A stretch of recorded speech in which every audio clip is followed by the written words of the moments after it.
오늘 이 오전입니다. 오전에 하나님께서 저희에게 주시는 말씀은 신명기 3장 1절부터 11절까지의 말씀입니다. 우리 함께 천천히 함께 읽도록 하겠습니다.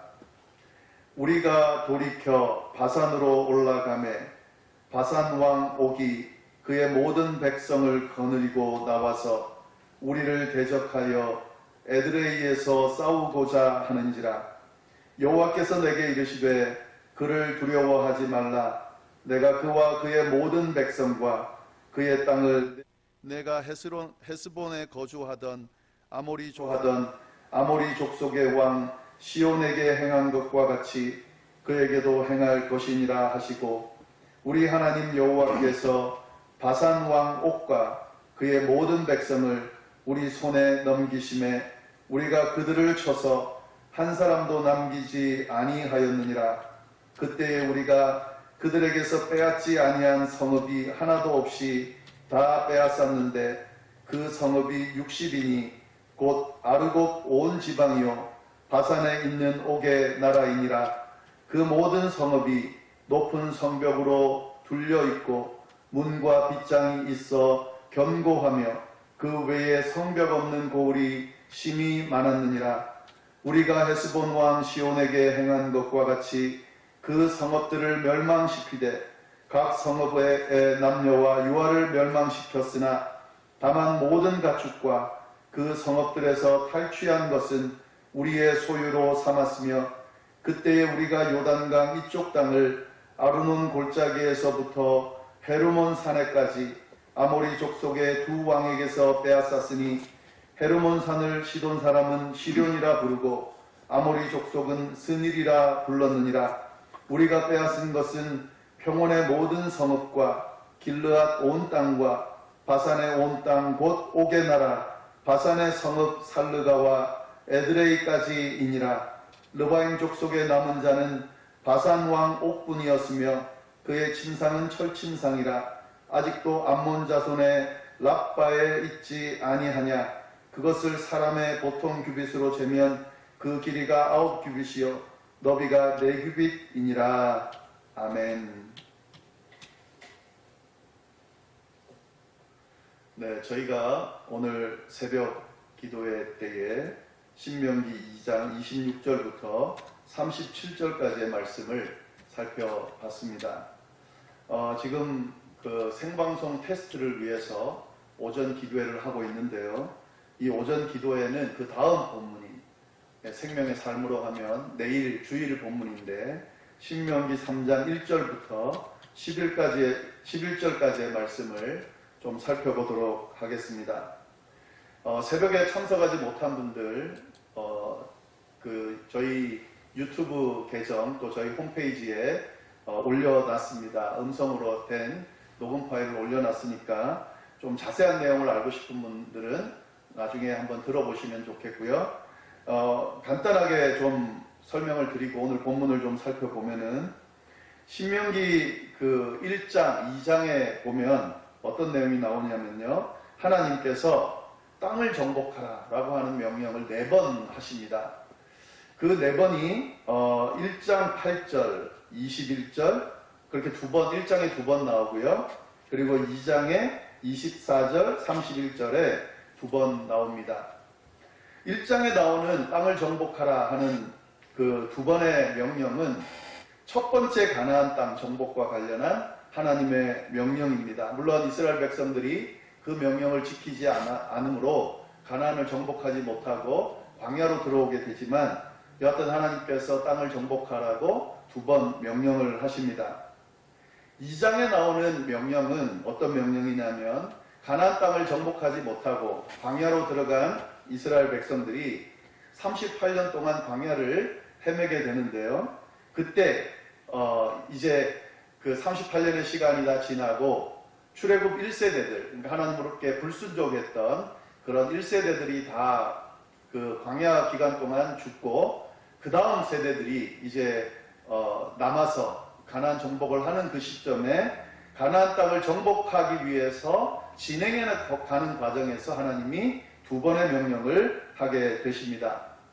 하나님께서 약속하신 땅은 요단강을 중심으로 서쪽 편에 주어져 있는데요. 그런데 지금 이스라엘 백성들이 그 요단을 건너 서쪽으로 가기 전에 요단 동편 쪽으로 올라가고 있습니다. 그럴 때에 지금 에돔, 모압, 암몬 이 경계들을 지나면서 그 지역들을 지나게 되고, 그리고 그 위에 있는 요단 동편에 있는 두 땅을 보게 되는데, 하나님이 그 땅을 차지할 수 있다고 허락해 주십니다.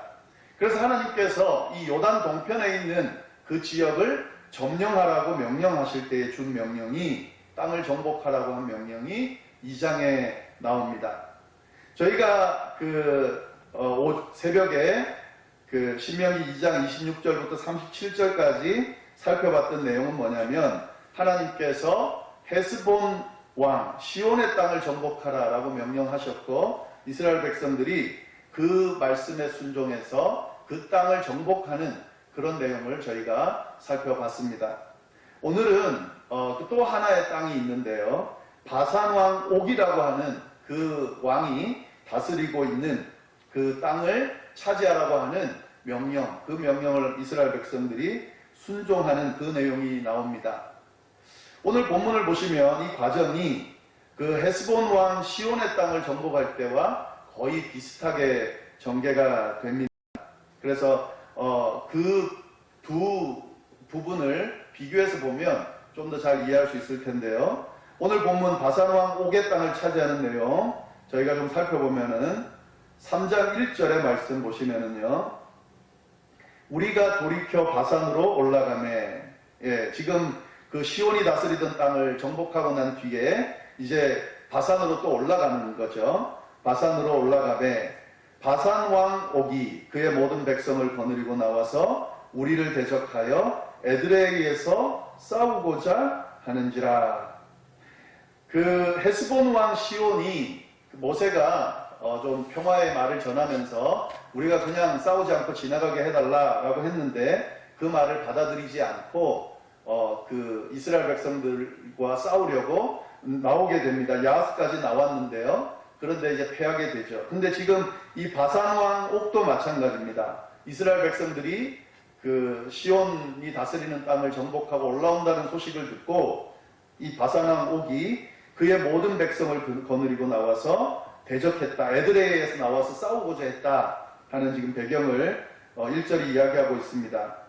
여기도 보시면은 그의 모든 백성을 거느리고 나왔다. 이거는 전쟁에 승리하겠다라고 하는, 가지고 있는 모든 능력을 다 쏟아붓겠다라고 하는 그런 지금 모습이라 볼 수 있는데요. 이건 어떤 의미냐면, 이스라엘 백성들이 정복하기에는 쉽지 않은 상황이다 하는 거죠. 전력을 다해서 지금 전쟁하고자 하는 대상과 싸워서 이긴다고 하는 것은 쉽지가 않은 상황입니다. 이건 뭐 헤스본 왕 시온이 다스리는 땅을 정복할 때도 마찬가지였는데, 좀 한 가지 염두에 둬야 되는 것은, 지금 이 이스라엘 민족들이 그 1세대들이 다 광야에서 죽었습니다. 이 1세대들이 어떤 사람들이냐면 전쟁을 경험한 사람들입니다. 그런데 광야에서 살아남은 어린이들부터 해서 새로 태어난 사람들이 지금 남아있는 상황이기 때문에 여호수아와 갈렙을 제외하고는 전혀 전쟁을 경험해보지 못한 사람들이 지금 전쟁을 치르고 있는 겁니다. 그런 사람들이 헤스본 왕 시온의 땅을 정복하고, 그리고 지금 전력을 다해서 대적하려고 하는 바산 왕 옥과 지금 싸워야 되는 상황이다 하는 거죠. 그런데 이제 어떻게 전개되는지 2절 말씀 보시면, 여호와께서 내게 이르시되 그를 두려워하지 말라. 내가 그와 그의 모든 백성과 그의 땅을 내 손에 넘겼으니 내가 헤스본에 거주하던 아모리 족속의 왕 시온에게 행한 것과 같이 그에게도 행할 것이니라. 그러니까 시온 땅을 정복하는 것처럼 지금 이 바산 왕 옥도 그렇게 정복할 수 있도록 해줄 테니까 하나님께서 두려워하지 말아라, 이렇게 지금 말씀해 주시고 있다 하는 거죠. 3절 말씀 보면, 우리 하나님 여호와께서 바산 왕 옥과 그의 모든 백성을 우리 손에 넘기심에 우리가 그들을 쳐서 한 사람도 남기지 아니하였느니라. 하나님께서 함께 하시니까 그 전쟁, 이길 수 없을 것 같은 그 전쟁에서 승리하게 하셨다 하는, 지금 이 신명기, 지금 이 내용은 이미 일어난 일에 대한 지금 회고, 또 그에 대한 설명이거든요. 다시 이야기하면서. 그러니까 사실 이 부분은 지금 이 듣고 있는 이스라엘 백성들, 출애굽 후세대도 알고 있는 거죠. 왜냐하면 직접 경험한 거죠. 그래서 지금 다시 리마인드를 시켜주는 겁니다.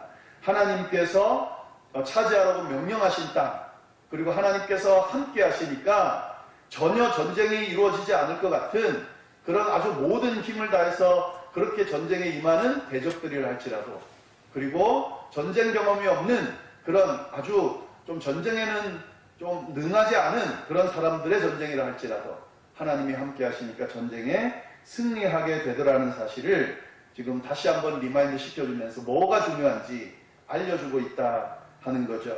하나님께 순종하는 것이 얼마나 중요한지, 하나님께서 그 전쟁에 함께 하시는 것이 얼마나 중요한지를 저희가 이 말씀을 보면서 저희도 이 설교를 듣는 이 당시 이스라엘 백성들처럼 깨달을 수 있다 하는 겁니다. 네, 그 내용들 쭉 나오는데 3절부터 5절 말씀을 보시면 좀 더 전쟁의 내용이 좀 상세하게 설명되어 있습니다. 제가 한번 읽어보겠습니다. 우리 하나님 여호와께서 바산 왕 옥과 그의 모든 백성을 우리 손에 넘기시매 우리가 그들을 쳐서 한 사람도 남기지 아니했대. 승리했다는 말이죠. 그때에 우리가 그들에게서 빼앗지 아니한 성읍이 하나도 없이 다 빼앗았는데 그 성읍이 60이니 곧 아르곱 온 지방이요 바산에 있는 옥의 나라이니라. 그 모든 성읍이 높은 성벽으로 둘러있고 문과 빗장이 있어 견고하며 그 외에 성벽 없는 고을이 심히 많았다. 그러니까 높은 성벽으로 둘러져 있고 문과 빗장이 견고한, 침략하기가, 정복하기가 쉽지 않은 곳이었음에도 불구하고 다 정복할 수 있었다, 이런 이야기가 지금 되어 있다 하는 거죠. 그 다음에 6절부터 7절 내용이 나오는데요. 우리가 헤스본 왕 시온에게 행한 것과 같이 그 성읍들을 멸망시키되 각 성읍의 남녀와 유아를 멸망시켰으나 다만 모든 가축과 그 성읍들에서 탈취한 것이 우리 소유로 삼았으며 그때에 우리가 요단강 이쪽 땅을 아르논 골짜기에서부터 헤르몬 산에까지 아모리 족속의 두 왕에게서 빼앗았다. 예, 이거 지금 새벽에도 한번 말씀드렸지만 못 들은 분을 위해서 한 번 더 설명을 하려 합니다. 6, 7절을 보시면 어떤 면에서는 좀 가혹할이 많지 그런 좀 내용이 나옵니다. 오늘날 저희 사고방식으로 보면은 이해되지 않는 그런 내용이 나옵니다. 뭐냐면 그 성읍들을 멸망시키되 남녀와 유아를 멸망시켰다. 이게 다 진멸했다는 의미인데요. 사실은 남녀, 유아, 이게 지금 전쟁과 관련 없는 사람, 그 사람들까지 멸망시켜야 되냐 하는 그런 의문이 나올 수 있습니다. 그런데 잘 이해하셔야 되는 것은요, 지금 이 전쟁이 하나님이 모든 전쟁에 그 사실을 적용시키지 않습니다. 이제 나중에 신명기 20장에 보면 나오게 될 텐데 가나안 정복과 관련해서만 이 명령을 하셔요. 가나안 정복과 관련되는 내용에서만 모든 것을 다 진멸하라고 그렇게 명령을 하십니다. 이게 헤렘 전쟁이다 이렇게 이야기를 하는데요. 모두 진멸하는 전쟁이다 하는 그런 내용인데요. 왜 이렇게 그러면 가나안 정복과 관련되는 땅에만 이렇게 땅을 정복할 때만 이 헤렘 전쟁, 진멸 전쟁을 해야 되는가 하는 거죠. 20절에 보면 이 약속의 땅, 가나안 외의 땅을 만약에 공격하고 전쟁할 때는 그 군사들과는 싸워서 그들을 뭐 죽일 수는 있지만 그런 그 약한 사람들에 대해서는 배려해라라고 하는 게 나옵니다. 그런데 가나안 땅에 대해서는 그렇지가 않습니다. 그 왜 그런가 하면 지금 이스라엘 이 전쟁을 이해할 때에 오늘날 전쟁으로 이해하면 안 됩니다. 이 당시 분위기가, 전쟁 분위기가 지금 오늘날의 전쟁 분위기와는 좀 달랐다고 하는 사실과, 그리고 전쟁이 두 가지 종류 전쟁이 있습니다. 왕의 전쟁이 있습니다. 이게 뭐냐면 왕이 주도하는 전쟁이 있고요. 하나님의 전쟁이 있습니다. 그러니까 하나님이 주도하는 그런 전쟁이 있습니다. 지금 이 가나안 전쟁은 하나님이 주도하는 전쟁입니다. 그 의미가 뭐냐면요. 이 가나안이라고 하는 곳이 하나님을 대적하는, 그러니까 극도로 이방신을 섬기면서 타락되어 있는 민족이 바로 이 가나안 민족입니다. 가나안에는 7족속이 살고 있었는데 오랜 기간 동안 극도로 타락한 모습을 보여주는, 하나님께서 징계하시기로 작정한 그런 지역이었습니다. 그래서 이스라엘 백성이 그 땅을 차지할 때 아무 죄도 없는 그런 백성들을 다 멸하고 그 땅을 차지하는 게 아니고, 하나님께서 진노하셔서 징벌하시기로 한 그 땅에 있는 사람들을 정복하고 지금 땅을 차지하라는 그런 명령인 겁니다. 그래서 지금 이 땅에 들어갔을 때에 진멸하라는 그 명령은 뭐냐면, 그 안에 우상으로 팽배해져 있고 하나님의 거룩함을 해칠 수 있는 부분들에 대해서 완벽히 제거하라고 하는 그런 의미가 이 안에 있는 겁니다. 그래서 이 당시 가나안 전쟁에만 이 헤렘 전쟁이 적용된다 하는 거죠. 그 뒤에는 하나님이 이런 전쟁을 언급하지 않습니다. 그러니까 이 부분을 잘 이해하면서 오늘날과 연관시켜서 이해하기보다는 이런 하나님의 거룩함을 지키기 위해서 깨끗하게 진멸해야 되는 그런 내용에 대한 그 전쟁이었다라는 사실을 좀 이해하시면서 보시면 될 것 같습니다. 혹시 만약에 이 부분에 대해서 좀 더 저와 의문이 생기고 대화하고 싶으시면 저와 다시 한번 조금 더 대화할 수 있을 것 같습니다. 여하튼 그렇게 이해하시면 좋겠고요. 자, 그러면 이제 요단 동편에 있는 이 두 땅을 정복했는데, 이 요단 동편에 있는 땅 정복의 특징을 좀 살펴보고 오늘 말씀을 좀 마치려고 하는데요. 이 땅의 특징은 뭐냐면, 이 땅을 정복하는 그 특징은 모세가 주도를 합니다. 그러니까 가나안 정복은 여호수아가, 그 다음 후계자인 여호수아가 다 주도하거든요. 그거는 요단강을 중심으로 서쪽에 있는 그 땅을 정복할 때는 여호수아가 정복하는데, 요단 동편의 땅은 모세가 주도를 합니다. 모세는 요단강을 건너지 못하거든요. 그러나 요단강 건너기 전에 동편 땅을 정복할 때는 함께하고 주도한다 하는 거죠. 왜 그런가 하면 새벽 기도 때 말씀드린 내용인데요. 지금 이 요단 동편 땅은 하나님께서 약속하신 땅에 들어가지 않는 땅입니다. 지금 민수기에 보면, 민수기 34장에 보면은요, 요단에 대한, 그러니까 약속의 땅 가나안에 대한 경계가 나오는데요. 남쪽 경계와 북쪽 경계는 명확합니다. 그리고 가나안 땅의 서쪽은 바닷가니까 경계가 명확하고요. 그런데 오른쪽 경계는 명확하지 않습니다. 근데 민수기 34장에 보면 요단강이 경계다 이렇게 되어 있습니다. 그러니까 요단강 동쪽편은 원래는 가나안 땅에 포함되지 않았는데, 하나님께서 행진하고 있는 이스라엘 백성들에게 이 땅을 허락해 주세요. 그래서 요단 땅에 편입된 거다. 그래서 신명기에는 요단강 동쪽편에 이 땅은 가나안 족속과 연결되는 사람들이기 때문에 이 땅을 하나님이 허락하셨다. 그래서 요단 동편의 그 두 땅도 가나안 땅에 포함시켜주고 있는 겁니다. 자, 이 요단 동편 땅을 정복하면서 그 정복하는 이스라엘 백성들이 이 과정 가운데 분명히 깨닫게 되는 게 있겠죠. 그게 뭐냐면, 이제 요단을 건너가서 여호수아를 중심으로 요단 서편을 정복할 때에 하나님의 명령에 순종하느냐 순종하지 않느냐가 어떤 결과를 나타내는지 명확하게 보여주고 있다 하는 거죠. 그리고 이 전쟁을 통해서 가나안 초기 정복 명령 있잖아요. 38년 전에 그때 하나님께서 가서 정복해라라고 명령했을 때 했으면 얻었을 텐데, 그 명령에 순종하지 않고 눈앞에 있는 족속이 너무 커 보이고 높은 요새 이렇게 그 성벽이 너무 높아 보이니까 두려워서 안 했던 그 결과랑 비교하면서 순종하느냐 순종하지 않느냐가 승리와 승리하지 못하는 걸 결정짓는다는 사실을 명확하게 지금 알려주고 있다 하는 거죠. 하나님께 순종하면서 그렇게 하나님이 주도하는 전쟁을 쫓아가니까 순탄하게 승리할 수 있었다라는 걸 보여주면서 요단 서쪽에 있는 가나안 땅을 본격적으로 정복할 때도 그렇게 해야 한다라고 하는 말씀을 보여주고 있다 하는 거죠. 이 말씀을 우리가 살펴보면서요, 마찬가지입니다. 오늘날도 적용될 수 있습니다. 우리의 삶을 가만히 돌아보면 사실은 전쟁과도 같습니다. 때로는 이 전쟁들이 꼭 이겨야만 되는, 우리의 인생을 거룩하게 또 평안하게 그렇게 살기 위해서는 꼭 이겨내야 되는 전쟁들이 있습니다. 죄를 이기는 전쟁, 염려와 걱정, 불안으로부터 이기는 전쟁, 그리고 또 어떤 힘들고 어려움들이 닥쳐왔을 때 그것들을 헤쳐나가는 그런 전쟁들이 있을 때에 그 전쟁을 이길 수 있는 방법은 내 힘과 노력, 또 어떤 외부적인 어떤 힘의 도움, 이런 것들로 이길 수 있는 것이 아니라 하나님과 함께 할 때에, 하나님의 말씀에 따라 명령에 따라 순종할 때에 순탄하게 이겨나갈 수 있다는 사실을 우리도 이 말씀을 통해서 깨달으면서 그렇게 싸워나가야 된다 하는 거죠.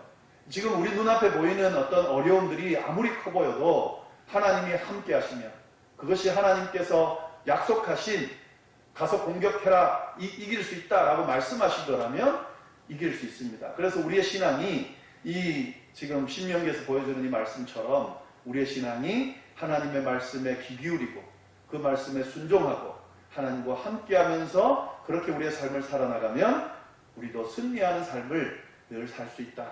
이 말씀을 이 오늘 본문을 통해서 우리에게 해주고 계신다 하는 거죠. 지금 저희가 겪고 있는 이 어려움들 쉽지 않습니다. 언제 끝날지 불안한 마음도 계속 생깁니다. 그럴수록 우리가 더 하나님께 집중하고 하나님의 말씀에 집중하고 특별히 하나님이 약속해 주신 약속에 집중하고 그 약속을 붙드는 것이 아주 중요합니다. 하나님께서 함께 하십니다. 하나님께서 우리를 돌보실 겁니다. 어려움과 힘든 시간들을 이겨나갈 수 있도록 이끌어 주실 겁니다. 그러니까 그 하나님의 약속을 붙들고 우리가 기도하면서 신앙 안에서 잘 이겨나가야 되지 않을까 싶습니다. 이 말씀 끝나고 이제 개인적으로 기도할 때에 잠시 우리 지금 겪고 있는 이 시간 어려움들 하나님이 함께 해달라고, 하나님께서 친히 주도해달라고, 그리고 우리가 이 시간을 통해서 하나님 더 집중하고 하나님의 말씀에 더 귀 기울이고 말씀 붙들고 순종하면서 믿음 안에서 이길 수 있게 해달라고 그렇게 기도하시면 어떨까 싶습니다. 자, 그러면 우리 기도하고